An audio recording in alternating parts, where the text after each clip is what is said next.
How you doing, everybody? Jim Vitale here with our first video in the rollerblade skating series. We're going to go over stride. Stride has three main components. You have your push phase, you have your toe snap, and you have your recovery phase. We're going to go through all three phases. Let's do it.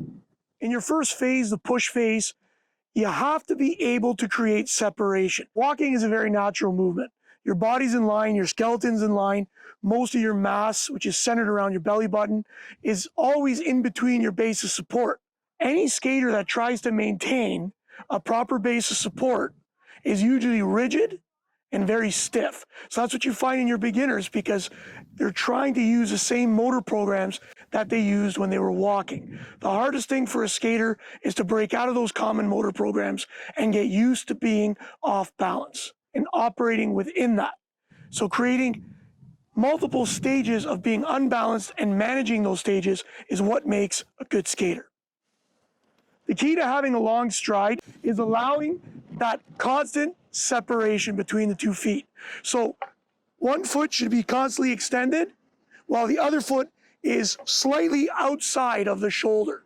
So what happens is a skater who pushes and just drops the foot beside the other foot ends up doing non-stop small strides, which resemble the doggy paddle. So what we want to do, while one leg is pushing, the other leg is reaching, and your weight is shifted onto one leg.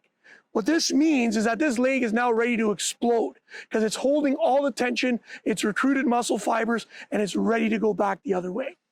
Once you've successfully completed the push phase, now it's time for the toe snap. Now the toe snap is a lot easier on ice because you can grip and you can really dig and get that snap. That snap is what allows you to go from your biggest joint, which is your hip, through your other joint, which is your knee, into your smallest joint, and really finish with a strong whipping motion, which will always send you into a proper recovery phase.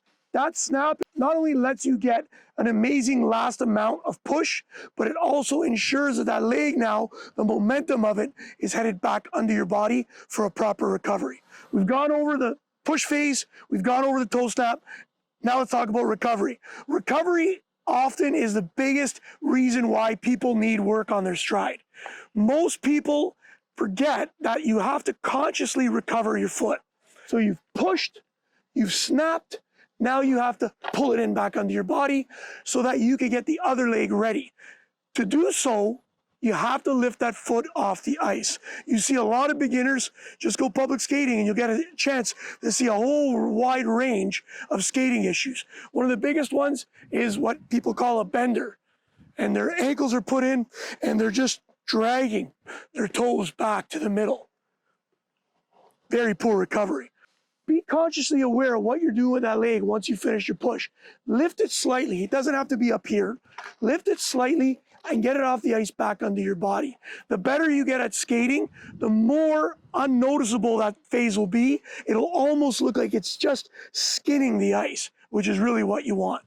Thanks for tuning in to video 1 of this series with a little explanation on what a good stride looks like and how to make one. And in the next video, let's look at some common stride problems and how to troubleshoot them.